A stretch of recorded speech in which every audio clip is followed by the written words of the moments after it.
हे नमस्कार विद्यार्थी मित्रांनो, स्वागत आहे आपलं पुन्हा एकदा अस्पायर अकॅडमी मध्ये.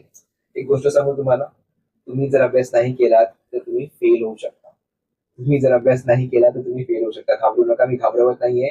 मी तुम्हाला एक इंग्लिश ग्रामरचा सेंटेन्सचा एक उदाहरण देतोय. तुम्ही जर अभ्यास नाही केला तर फेल होऊ शकता. याचा अर्थ एखादी गोष्ट फ्युचरमध्ये होऊ शकते, संभाव्यता आहे हे दाखवण्यासाठी आपण ज्या इंग्लिश ग्रामरचा यूज करतो त्याला म्हणतो आपण फर्स्ट कंडिशनल्स. काय म्हणतो?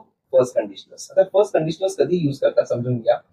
फर्स्ट कंडिशनलचा वापर अशा परिस्थितींबद्दल बोलण्यासाठी केला जातो ज्या भविष्यात घडण्याची दाट शक्यता असते. म्हणजे एखादी गोष्ट भविष्यामध्ये शुअर शॉट नाही म्हणता येणार, पण त्याची घडण्याची प्रोबॅबिलिटी खूप जास्त आहे, होऊ शकते, घडू शकते, तेव्हा आपण झिरो नाही, आपण फर्स्ट कंडिशनल्स हा इंग्लिश ग्रामरचा प्रकार आपण यूज करतो. ठीक आहे. झिरो कंडिशनल पेक्षा हा वेगळा आहे, कारण झिरो कंडिशनल मध्ये आपण निश्चितता म्हणजे 100% शुअर शॉट होणार असेल तर आपण झिरो कंडिशनल वापरतो. वेरॅज फर्स्ट कंडिशनल आपण निश्चितता जर प्रोबॅबिलिटी जर जास्त असेल तर वापरतो. ठीक आहे. आता झिरो कंडिशनल असेल किंवा फर्स्ट कंडिशनल असेल, अशा प्रकारचे जे ग्रामरचे टाइप्स आहेत हे एक्झाम मध्ये, कॉम्पिटिटिव्ह एक्झाम मध्ये किंवा एंट्रन्स एक्झाम मध्ये विचारले जातात, एरर करेक्शन आणि एरर डिटेक्शन मध्ये. त्यामुळे तिथे मिस्टेक्स न करण्यासाठी आपल्याला हा टॉपिक समजून घेणं गरजेचं आहे, त्याचे नियम समजून घेणं गरजेचं आहे. ठीक आहे. तर आपण या टॉपिकला स्टार्ट करूया. सगळ्यात पहिला बघा, वाक्याची रचना कशी असली पाहिजे. फर्स्ट कंडिशनल्स या ग्रामर मध्ये वाक्याची रचना कशी असते बघा. फर्स्ट कंडिशनल वाक्यात दोन भाग असतात. अटीचा भाग म्हणजे इफ क्लॉज ज्याला आपण म्हणतो, इफ क्लॉज जो झिरो कंडिशनल मध्ये पण होता. ठीक आहे. आणि दुसरा असतो त्याचा परिणाम, रिझल्ट. ओके. आता या दोघांना समजून घेण्यासाठी याची रचना बघा कशी असते. पहिला आहे इफ येणार ऑब्विसली, त्याच्यानंतर येतो simple present tense, simple future tense, present tense आणि फ्युचर टेन्स. ठीक आहे. आता याची रचना कशी असणार आहे, विल आणि verb. Whereas zero conditional मध्ये काय होतं, इफ होतं, सिंपल प्रेझेंट टेन्स होता आणि सिंपल प्रेझेंट टेन्स होता. फरक लक्षात घ्या. ठीक आहे. आणि फर्स्ट कंडिशनल मध्ये आपल्याकडे आहे if, simple present tense plus simple future tense. Okay. आता याला थोडंसं अजून डिटेल मध्ये समजून घेऊया. बघा, सगळ्यात पहिला याचे नियम काय आहे, झिरो फर्स्ट कंडिशनलला समजून घेण्यासाठी नियम काय आहेत. सगळ्यात पहिला आपण कधी कधी वापरायचं आहे, वापरायचे नियम काय बघा. संभाव्यता म्हणजे पॉसिबिलिटी, संभाव्यता असेल एखादी गोष्ट घडण्याची, संभाव्यता असेल एखादी गोष्ट घडू शकण्याची. ठीक आहे. तेव्हा आपण वापरतो. जेव्हा एखादी गोष्ट भविष्यात घडण्याची शक्यता असते तेव्हा आपण फर्स्ट कंडिशनल्स वापरतो. त्याच्यानंतर बघा, इशारा किंवा धमकी देण्यासाठी. इशारा किंवा धमकी देण्यासाठी म्हणजे वॉर्निंग द्यायची असेल कोणाला, कोणाला थ्रेट करायचंय, घाबरवायचंय, तेव्हा पण आपण फर्स्ट कंडिशनल्स वापरतो. कोणाला ताकीद द्यायची असेल, तू अभ्यास नाही केलास ना तर तुला मी बघतो, बरोबर, ताकीद आहे. पुढे बघा, आश्वासन किंवा सल्ला देण्यासाठी, एखाद्याला प्रॉमिस करण्यासाठी आपण वापरतो, ऍडवाइस देण्यासाठी आपण वापरतो, सल्ला देण्यासाठी आपण फर्स्ट कंडिशनल्स वापरतो. कसे वापरतो येऊन बघा. चला पुढे बघूया. इंग्रजी वाक्य बघा. सगळ्यात पहिला काय, if it rains I will stay at home. म्हणजे जर पाऊस पडला तर मी घरी थांबेन. निश्चितता काय आहे पाऊस पडण्याची, पाऊस पडू शकतो, आणि पाऊस पडला तर मी घरी जाईन. तेव्हा आपण वापरणार आहे फर्स्ट कंडिशनल्स. काय, जर पाऊस पडला तर मी घरीच थांबेन. तसा कोणत्या संदर्भामध्ये शक्यता आहे, पाऊस पडण्याची शक्यता आहे, आज पाऊस पडला तर मी घरी थांबेन. बोलतो आपण मी कॉलेजला जाणार नाही, मी ऑफिसला जाणार नाही. थँक. पुढे बघा आपल्याकडे काय, if you study hard you will pass the exam. If you study hard you will pass the exam. जर तू कठोर अभ्यास केलास तर तू परीक्षेत उत्तीर्ण होशील. जर तू कठोर अभ्यास केलास तर तू परीक्षेत उत्तीर्ण होशील. म्हणजे हा जो सेंटेन्स आहे ना, एवढा पोर्शन, ही अट आहे आणि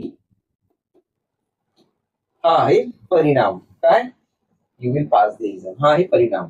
आता कोणत्या कॉन्टॅक्ट मध्ये वापरलाय आपण, कोणत्या संदर्भात वापरलेला आहे, भविष्यासाठी वापरलेला आहे. काय आहे, जर तू अभ्यास केलास तर तू पास होशील.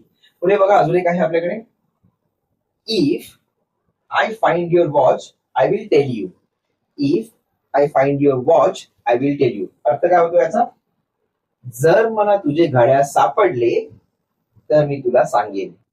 जर मला तुझे घड्याळ सापडले तर मी तुला सांगेन. ही झाली अट आणि हा झाला परिणाम. Okay fine. आता याचा संदर्भ काय आहे? आश्वासन. काय आहे? आश्वासन आहे. जर मला तुझं घड्याळ सापडलं तर मी तुला ते देईन किंवा सांगेन. हे झालं आश्वासन. तुम्ही आश्वासित करताय. ओके आता पुढे बघूया. फर्स्ट कंडिशनल्स मध्ये आपल्याला अजून एक सेंटेन्स आहे. कोणत्या कॉन्टेक्स्ट मध्ये ते बघूया.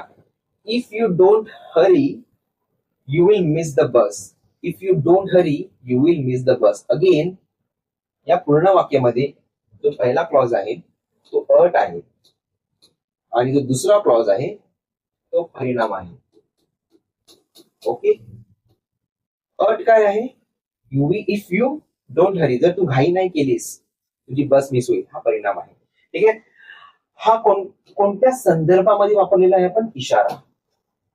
यामध्ये पण आपण फर्स्ट कंडिशनल्स वापरतो. चला तर बघूया आता आपण याचे नियम काय आहेत. नियम समजून घेऊया. सगळ्यात पहिला बघा महत्वाचे मुद्दे काय आहेत. इफ क्लॉज मध्ये विल वापरू नका. 100 वेळा म्हणजे मी असं बघितलं आहे की इफ क्लॉज मध्ये आपण विल वापरतो आणि पूर्णच्या पूर्ण वाक्याची रचना चुकीची होऊन जाते. सगळ्यात मोठा नियम, इफ क्लॉज मध्ये आपल्याला केव्हाही विल वापरायचं नाही. कंडिशनल सेंटेन्स मध्ये कधीही फ्युचर टेन्स येत नाही. ठीक आहे. फर्स्ट क्लॉज मध्ये. आता बघा दुसरा नकारात्मक वाक्य. आता नकारात्मक वाक्यामध्ये काय करायचं आपल्याला? इफ नंतर आपल्याला नॉट वापरायचं किंवा अनलेस वापरायचं आहे. बरं. नकारात्मक वाक्यांसाठी इफ आणि नॉट किंवा अनलेस वापरतो. एक्झाम्पल बघा काय आहे. Unless you work hard you won't succeed. म्हणजे काय? जोपर्यंत तू मेहनत करत नाहीस तोपर्यंत तू यशस्वी होणार नाही. हा झाला अनलेस वापरून. ठीक आहे. आता हा सेंटेन्स मला इफ वापरून करायचा आहे. कसं आहे ना? If you do not work hard you will not succeed. काय ना? If you do not work hard you will not succeed.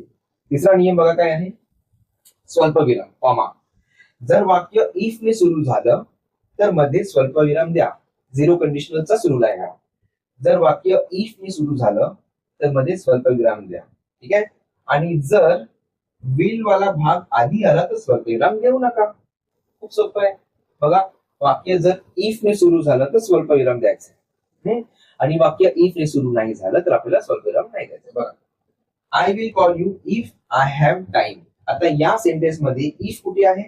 वाक्याच्या मध्ये आहे. मग स्वल्पविराम द्यायची गरज आहे का? नाहीये. दिलाय का? नाहीये. आता या सेंटेन्सला आपण जरासं चेंज करूया. काय आहे?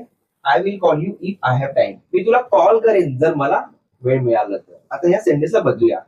जर मला वेळ मिळाला तर मी तुला कॉल करेन. तर मला लिहायचं असेल तर मी कसं करेन? सुरुवात कशी करेन? इफ ने करेन. काय लिहेन? If I have time. If I have time. जर ने सुरुवात झाली आहे म्हणजे इफ ने सुरुवात झाली आहे. आता स्वल्पविराम यायला पाहिजे का? यायला पाहिजे. If I have time I will call you. I will call you. ठीक आहे. आलं लक्षात? तर हे होते फर्स्ट कंडिशनल्सचे नियम. आय होप तुम्हाला हा व्हिडिओ समजला असेल. व्हिडिओ शेवटपर्यंत बघितल्याबद्दल मनापासून धन्यवाद. व्हिडिओ आवडला असेल तर लाईक करा, चॅनलला सबस्क्राईब करा आणि शेअर करा हा व्हिडिओ तुमच्या मित्रमैत्रिणींसोबत जे कॉम्पिटिटिव्ह एक्झामची प्रिपरेशन करत आहेत, ज्यांना व्हर्बल ॲबिलिटी मध्ये मास्टरी अचीव्ह करायची आहे आणि ज्यांना इंग्लिश लँग्वेज व्यवस्थितरित्या समजून घ्यायचं आहे. Thank you very much. Once again take care and bye.